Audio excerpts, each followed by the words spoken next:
Hi, this is Scott Garibay, and today we're going to talk about Dungeons and Dragons, and we're going to talk about the state of a soul, a person's soul.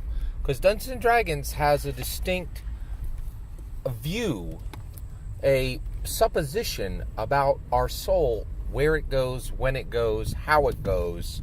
It's quite interesting. All right. So one of the reasons why I'm talking about this today is I have been watching Foundation on Apple TV. This is every Dungeon Master content. It is absolutely incredible. It's one of the best shows I've ever seen, ever. I read the Foundation trilogy by Isaac Asimov.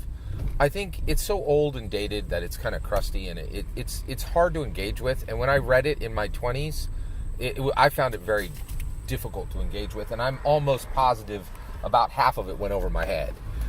That's okay. Life, if you're not failing in life, you're not living, right? You should be failing at things. So I failed to really understand Foundation when I read it in my 20s. But the show is brilliant, and it does a great job of boiling down the best concepts of Isaac Asimov's Foundation. And in Foundation, so spoilers for the show Foundation. So one of the things that's openly discussed in Foundation is the state of a person's soul. So what's really interesting is Foundation is about an empire, right? And it's about an empire that comes under threat, not from an army, but from a concept. So there's a gentleman by the name of Harry Seldon in the show. And Harry Seldon is a psychohistorian, and he says that he has mathematically proven that the empire will fall in 500 years, right? Now, what is the empire and Foundation? Well, the empire is essentially humanity has gone out to the stars, and they've populated like 1,000 planets, right?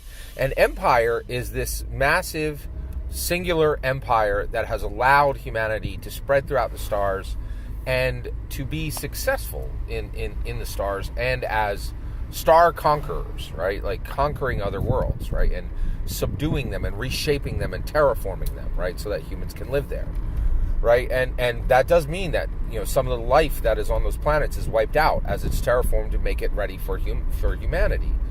So Empire has an emperor, right? Its first emperor was Cleon the First.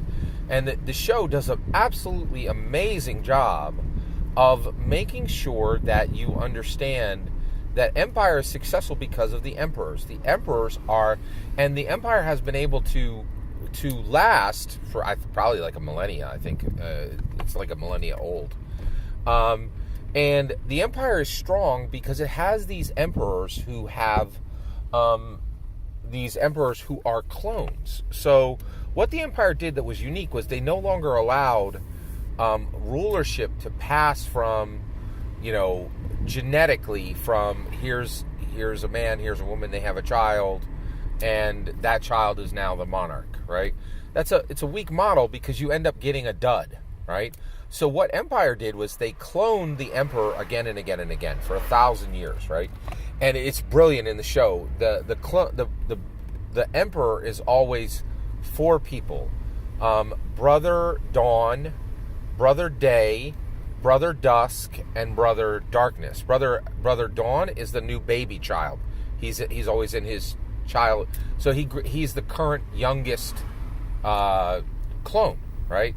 And Brother Day is the ruling emperor, and Brother Dusk is a counselor, and the old emperor who is growing old and now can be a sagely advisor. And then Brother Dusk is literally Brother Darkness. So Brother Dusk is the counselor. Brother Darkness is the emperor who walks to his destruction, to his death, and is removed. The emperor never dies of old age. He is literally destroyed in a beam of energy, and his job is to walk into his own death, right? It's self-delete. Deep, profound philosophy on. Now, the emperor's doing great until he runs into this one religious woman on one of their planets, and her name is Zephyr Halima, right? Now, the emperor is revered throughout all the empire, except on this one planet, where the new concept is that the emperors are not superior, all right? These copies of the first Cleon the First, and they're up on Cleon the 14th, I think, right? The idea is not that they are. So Zephyr Halima says no. These emperors are subpar. You and I have souls. These cloned emperors have no soul. Cleon the First had a soul, but these emperors do not have a soul. They are soulless, right? So the concept here is, does a clone have a soul, right? And Foundation posits that it does not have a soul. What is the answer in Dungeons and Dragons? Does a clone have a soul in Dungeons and Dragons? Do you know the answer? I know the answer. I'm about to tell you. All right, so a clone does have a soul in Dungeons and Dragons. So a clone is created by a wizard spell. The clone is created, it copies any one living humanoid, okay? It takes 120 days to mature, and it can be, just like in Foundation, it could be of any age. It could be a teenager. It could be a middle-aged person. It could be an octogenarian, right? It could be of any age. When the original person dies, their soul goes into the clone. And the spell makes it very clear that every humanoid in the Dungeons and Dragons realm has a soul.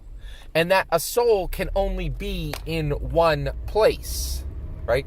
At the moment of death, it leaves the original body and goes and inhabits the clone. And the spell says very, very carefully that the corpse of the original becomes inert and can never be revived or resurrected because the soul is elsewhere. So Dungeons and Dragons answers this very directly and says that each individual has only one soul. Okay? Soul. Different than sentience. Right? So the soul is singular, and it can move from one body to another body, but it can never be duplicated, and it can never exist in more than one place. Fascinating answer from Dungeons and Dragons.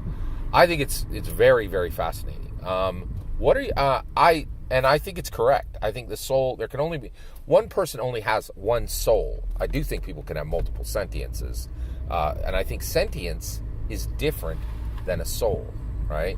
So while we can have many sentiences, we can have only one soul, right? And so, and Dungeons and Dragons makes this clear, and it has a lot to say about the religious question of the state of the soul, where a soul is, all of that. I'd love to hear that's my humble opinion. I'd love to hear your humble opinion. Let me know in the comments below. Please consider liking and subscribing. Have a wonderful millennium.